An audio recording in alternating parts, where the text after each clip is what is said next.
I think it's fine. All right. Wait, Miss Valencia. Hi, good afternoon.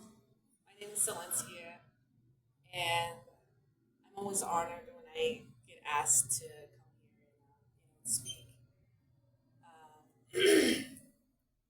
Everything that I want to say is what I've really gone through, and I really struggled with alcohol, and it was hard for me to admit that I was an alcoholic. And I started at a very young age, about 11. I was introduced to it by my family. I grew up from a dysfunctional family, so a lot of my family members are alcoholics. They still are to this day. And how I got out of that, it was very hard. It was really hard for me to kind of tell myself, like, hey, you can't keep doing this. And the very first time when I had my DUI, I had my daughter with me. She was about 11 months at the time.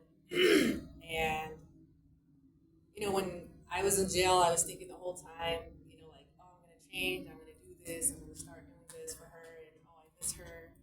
My daughter, like, I'm going to start straightening out. But when I got out, it was like I went back to doing the same thing again. And right around when I had my second child, I caught another DUI, and this was out in Utah. So it's a lot different out there.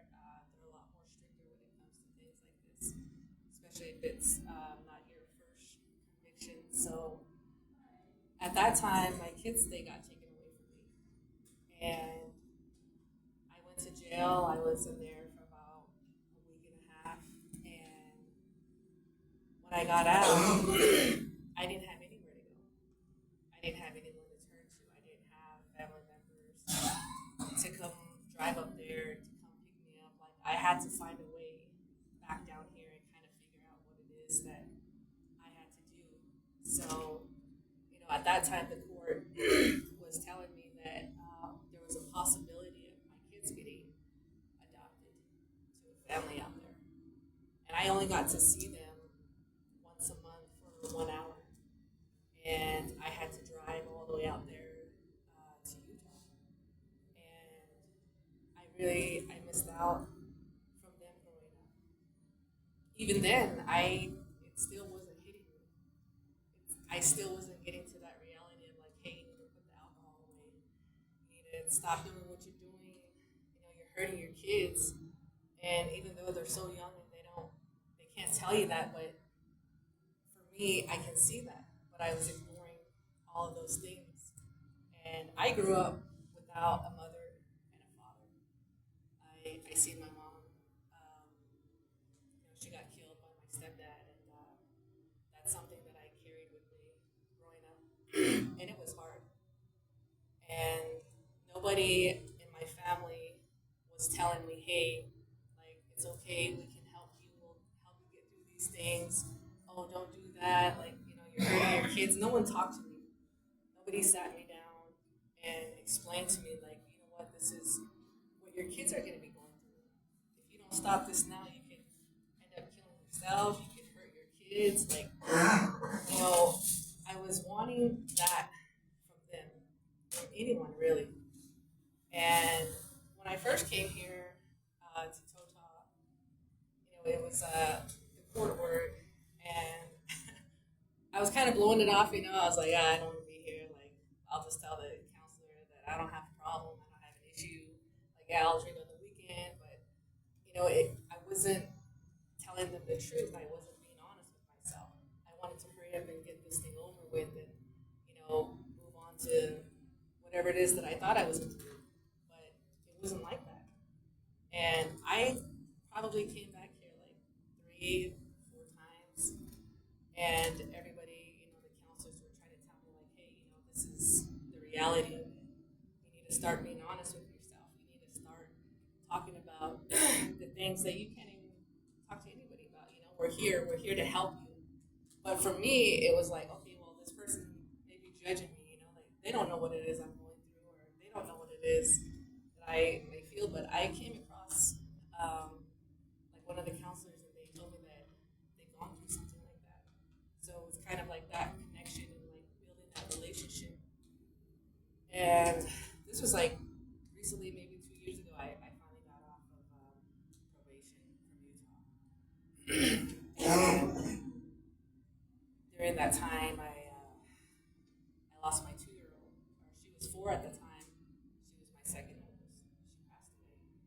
She was 4, and I wasn't there when she was growing up all the way until I got that phone call, And I think that's where it really hit me because you just don't ever think what's going to happen. You can't tell yourself that tomorrow's going to be better. Tomorrow I'm going to go through the same thing again. When I drove to Denver and I saw my daughter there, and I was trying to process everything, but she was 4 at the time, and I was looking at her, and I didn't recognize her, and it hurt me because I wasn't there for her. I wasn't there to protect her, and I blame myself for that. That she got in that situation because I decided to drink, because I decided to drive, and now this is where I felt at the time that I put her through, and that's what I had to carry with me every day. Even then, like my family still wasn't supporting me. It was hard for me to get that support from them, and that's the reason why I turned to alcohol. I was drinking all the time, trying to cope with that, trying to cope with the grieving and the anger, and but at the same time, I was hurting my other children, and that's when my oldest, she was telling me to stop. She's like, "Mom, I need you. Stop drinking."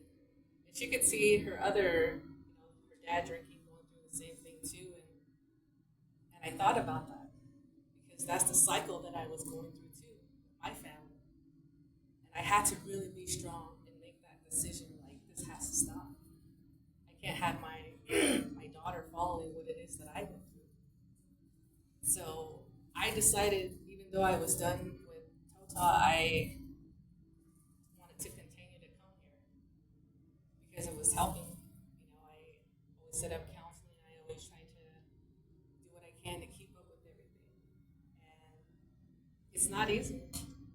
I was always looking at somebody else's situation, that they were going through the same thing, and trying to ask myself, how come they can do it? How come it's working out for them and not for me? I keep going back down to the bottom and starting over again until I realized that I can't reflect myself on somebody else. Like this is what it is that I'm going through. These are the choices that I'm making for myself. I can't be trying to be somebody else and go through the same thing that they're doing. It's different for everyone. To go through your recovery, it's different because it's you. It starts from you, and that's where I really started to think about that. What I wanted for myself. I was tired of waking up hungover. I was tired of trying to find money to go get something to drink. I was tired of asking everybody. Like, I was tired of that life. My body was getting tired. But coming here to Totah and getting that encouragement and them telling me, hey, you know what? If you step away from that, you'll see your life change. And it has. Now my kids, they look up to me for the things that I'm doing now. And it's hard. It's not easy to stay sober. I mean, there's so many people out there who try to, tempt you, who try to get on your nerve, who try to push your buttons, who are always trying to bring you down. Even the person that you're with, it's not easy to be, in a relationship if the other person is doing it. And everything that I went through are the challenges. Like I feel like those are all the tests that I had to go through to get to where I am right now. And I just, want to whatever it is that you're going through. I can see on your faces that you don't want to be here, or you don't want to hear somebody else who's making it like it's not helping. But I'm letting you know that it really worked for me. I prayed all the time. I was always telling God, like, hey, this is not the life I want. This is not what I want to go through anymore. And I started to see those changes. And it really takes a lot for me to control a lot of the things that I'm going through. And I'm making that decision, to get more counseling for grieving for the things that I've gone through. So I just wanted to share that with you guys here, and if you guys have any questions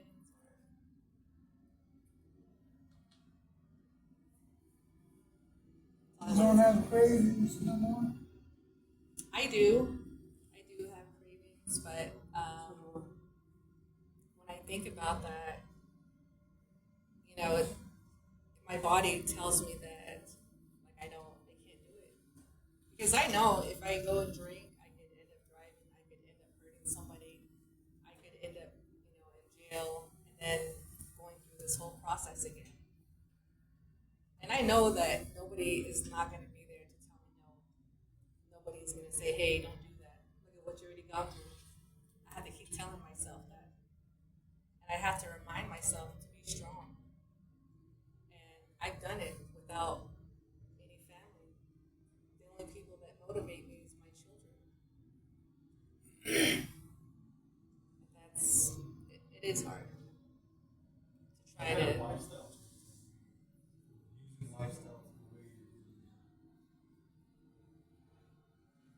From when I went through all the court system, I had to start over as like getting your own place, finding a job, keeping that stability, and it's hard.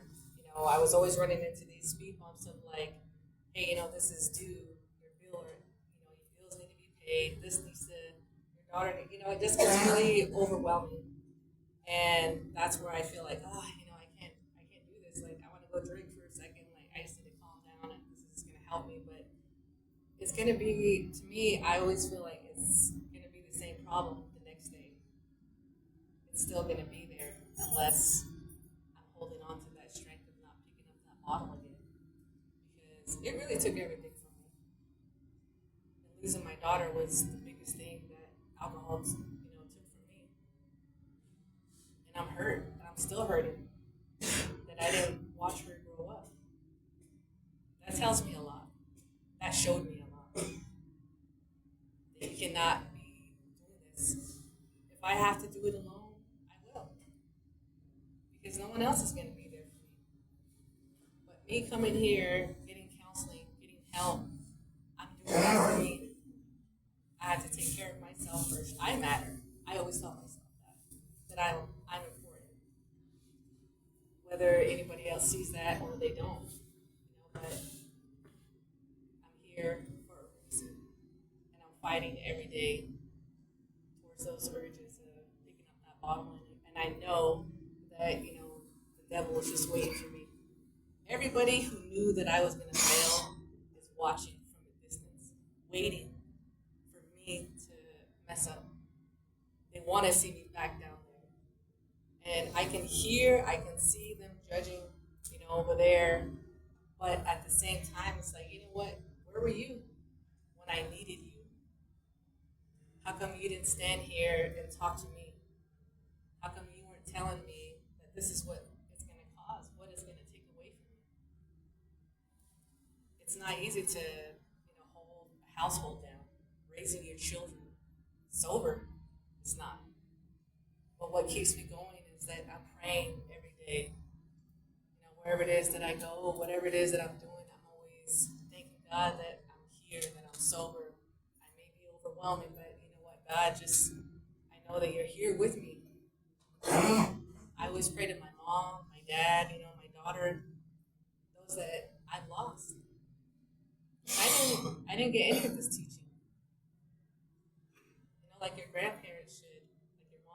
dad showing you that love and showing you how to guide your way through life. I didn't get any of that. I had to learn. And everything that I was getting myself into, it was showing me. But I was ignoring it at first. But it was like, hey, Celencia, can you see what's going on right here? I'm telling you that you need to stop what you're doing. And I had to. And I know for a fact that if I did start going back to that, I would lose everything that I have now, that I worked so hard for. And it wasn't ever easy. Every day I'm always dealing with that. People try to bring me down. People always try to say all these things about me, like bringing up my past, bringing up what it is that who I was, but they don't see who I am now. And I'm proud of that. Whether somebody else is, not going to say that to me, I always tell myself that. And when I come here to Totah, I like to hear that I'm doing good, that I've been a different person from the time everybody's met me to now. It might have taken me a few more tries, it might have taken a while, but I'm just really glad that I got there and I figured it out. And I'm still figuring it out. I'm not standing here saying that I'm perfect. I'm not saying that I have all the right answers. But what I'm going through and what I'm fighting for is what keeps me going. And I know each and every one of you have something, a goal that you guys want to achieve, that you want to see come through. But sitting here and telling yourself that, you're not going to get through it and you're putting yourself on it, it's not going to help. But what took me away was the alcohol. I can see that now. That's what I wanted to share with you. Thanks. Any last questions?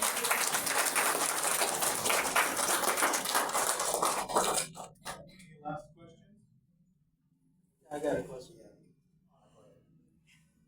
You said you had a DUI and multiple DUIs, you said? Yeah, that was two of them. Two of them? Yeah. Oh my God. So, my question would be, are you still working on getting your license back in there?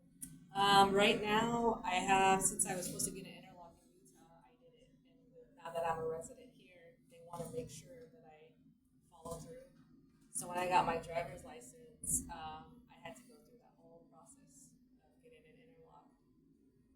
And yeah, I had to go through the DWI classes. I had to do counseling, like you name it. I've done it. And it didn't take me the first time to get it right. I came here so many times, and they're always telling me, "Hey, so let's see you here again," But I just know now that it really does. It helps you. What was your question? Okay, so kind of like after the light came on for you, you saw you open up your ICDs, so tools to use. What kind of support system did you build around yourself after that when you walked out of here? Well, I still come here. I beg them to keep me coming here, but from that, or recently started going to church, and a lot of people that I know are like, "Oh, so what? You're a Christian now? You think you're better than everyone?" And that's not how I look at it. It's I want to be sober every day. I want my kids to feel safe. That's the main thing. I want them to be happy. When I was drinking, I didn't have a lot of time for them. I wasn't like going outside playing with them. I wasn't trying to help them with their schoolwork or doing any of that. I was too busy over here drinking and having a good time on my own. Just because I didn't do it when I was young, I felt like, hey, I'm an adult now and nobody cares. No one wants to say anything about what I'm doing. But now I always look at my children and I know that's how they speak to me. That's my support. And also the counselors here and, going to church, talking to my pastor can honestly say that I don't have friends. I don't call somebody and like, hey, buddy, like, can I talk to you for a minute? I don't because I feel like they're the ones who give you the worst advice. And they're always like, you know what? Let's just go drink.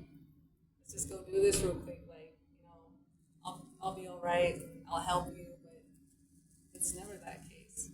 I've been in a lot of situations where your friends just leave you and you're the one getting in trouble. And they don't ever come back for you. They don't ever try to say, hey, are you okay? I'm sorry, I didn't mean to leave you. It was just like, oh, let's go do it again. But it was like, wait a minute, you left me. Am I going to go through that again? But that's just the kind of mindset that I put myself through. Even through high school, I didn't have friends. But I'm not saying you guys don't have friends, but it's just people that you surround yourself with that you can trust, that you know who's going to give you their honest opinion and tell it to you. They want to be real with you. And I know a lot of us don't want to hear the truth. None of us want to sit down and, get lectured to or being told what to do because even if it worked for somebody else, but that's my experience, I'm letting you know that this is what I've gone through. And I really hope that it helps, each and every one of you. Yeah.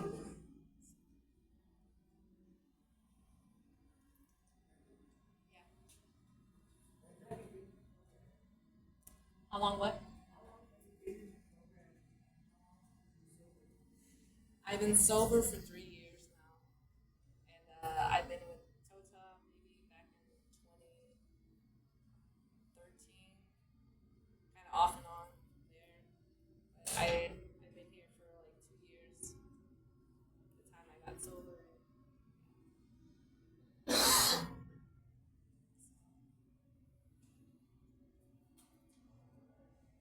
Thank you so much. Lindsay is a very good example of having that no quit attitude. Did she relapse? I don't know, maybe. But she picked herself back up, dusted herself off, and always made the effort. Groups, individuals, whatever it was that the CSP was having. So you all can be successful just like she can. Like she said, if she's not perfect, she's not 100%, free or cured or whatever. It's that never quit attitude. And I know a lot of you have it. So keep up what you're doing and be successful too. Good job. Thank you. Thank you.